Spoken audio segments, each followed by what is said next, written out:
Hey everybody, coming at you from West Virginia. Alright, so I hope everybody's doing well and ready to roll. So it's joke of the day time. You know, I wondered why the baseball was getting bigger and then it hit me.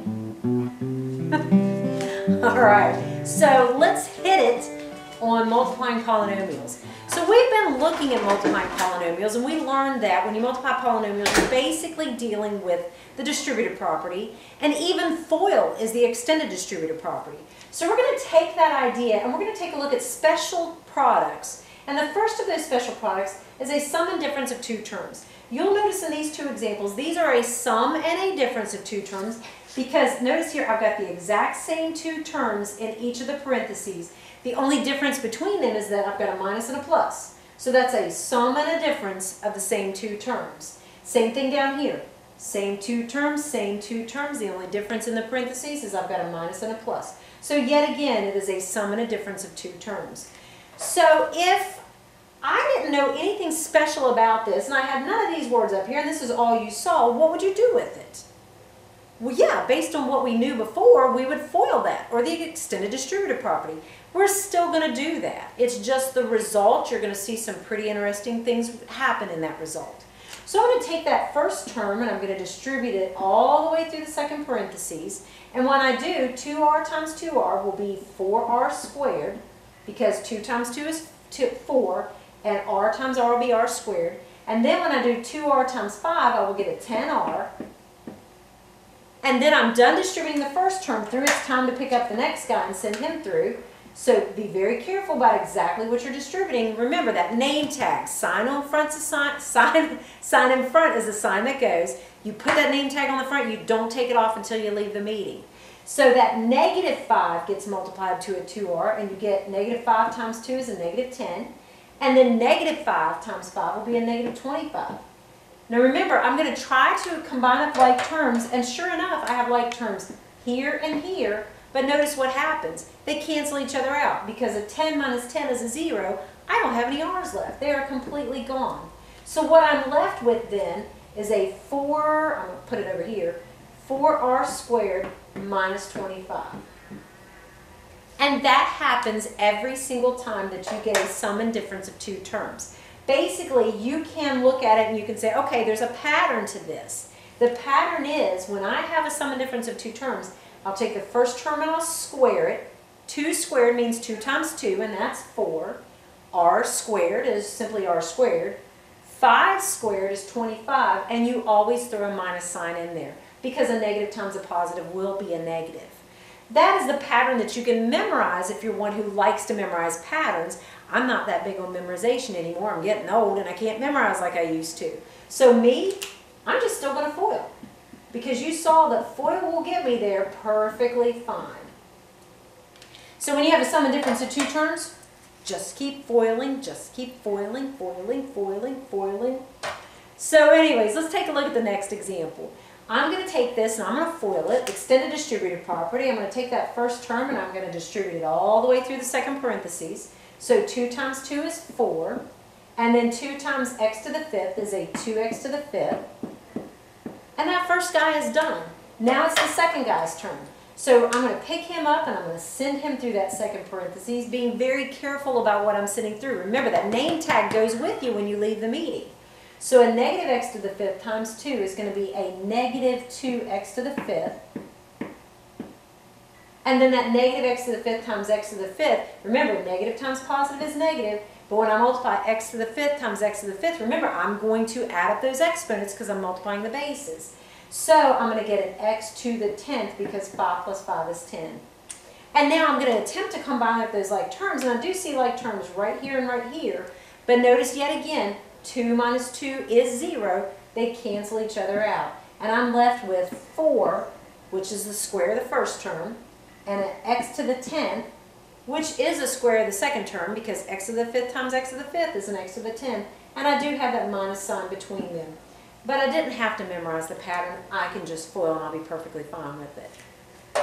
So that's the first of our special products, a sum and difference of two terms. Let's take a look at the next of our special products. And the next one is what we call the square of a binomial. Now we have to be incredibly careful about the square of a binomial, because a lot of people will see this and they'll go, oh yeah, she's got that stupid song, Distribute the Power! And even though we love my song, and even though it's fun to sing, even though I can't sing, it's okay. But you've got to be very careful, because you have to remember what it means to square something. Because see, if you just distribute the power, then what's going to happen is I'm going to get an x squared plus 3 squared will give me a 9. Now that's not correct, and let me show you why. Because remember, what does it mean to square something? It means it times itself. So what I'm squaring here is this parentheses. Sometimes I put my hand over the parentheses so I don't confuse myself. It is hand squared. So if it's hand squared, it means hand times hand. My hand happens to be an x plus 3. So I'm going to take that x plus 3 and I'm going to multiply it to another x plus 3. And now you're looking at this and you're going, oh my gosh, that's the extended distributive property. That's FOIL. And you're exactly right. So when you have the square of a binomial, you're still going to FOIL. You have to be very careful not to distribute the power through that one, even though it's so much fun to do. So what's going to happen here now is I'm going to FOIL this. I'm going to say x times x is x squared. X times 3 is going to be 3x. I'm done sending the first guy through. It's the next guy's turn. So I'm going to pick him up and send him through. 3 times x is 3x. And then 3 times 3 will be 9. And I'm going to combine up these like terms right here. And when I do, I get x squared plus 6x plus 9. And notice, big, huge difference between this and this, because this one is missing that middle term right there. So you have to be very careful, and you're not going to distribute the power whenever there is a plus or a minus in between. That totally screws it up. Now let me point something out to you, because you might be going, no, wait a minute, now I'm totally lost, because how come I could distribute the power before? Well, before, let's say we had that AB and we were squaring it. Now, there is a multiplication in here. This will apply as well to division, which you'll see very soon, because multiplication and division go hand in hand, just like addition and subtraction go hand in hand. These are opposite operations, and multiplication and division are opposite operations. So if I can do this with multiplication, I'll be fine to do it with division.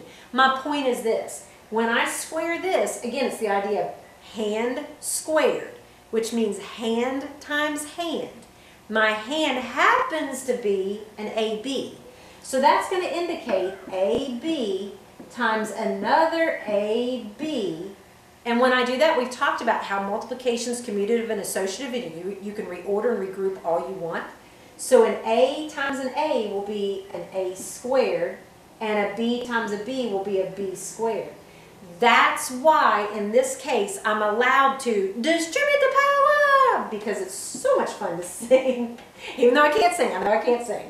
Anyways, I'm going to distribute the power in this one and get an A squared B squared, because there is no addition or subtraction in there. When you have an addition or a subtraction, that's a red flag.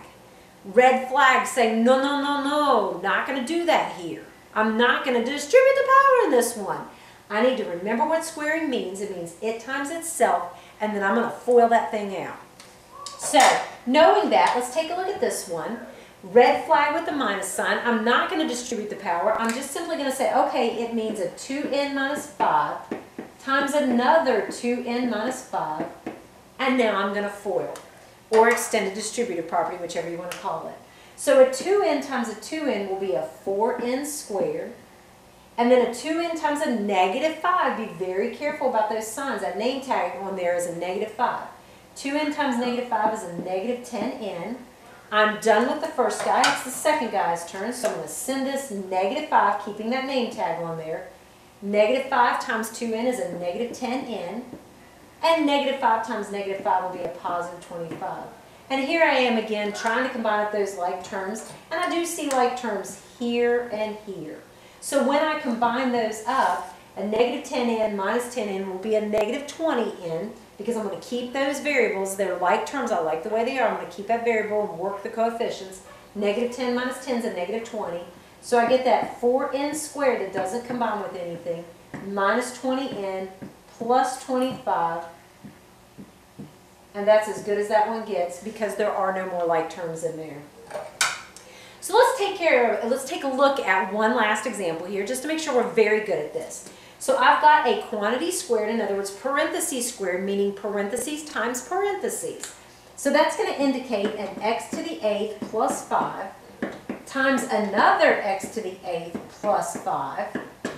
And now I'm ready to FOIL, or distributive property, whatever you want to call it. So when I do that first term and distribute him all the way through that second parentheses, x to the 8th times x to the 8th, remember when I multiply bases, I keep the base because it's all about the base, and I add up the exponents. 8 plus 8 will give me 16. Now I'm going to do x to the 8th times 5, which will just be a 5x to the 8th, and I'm done distributing the first guy through. It's the next guy's turn. So I'm going to send this 5 through.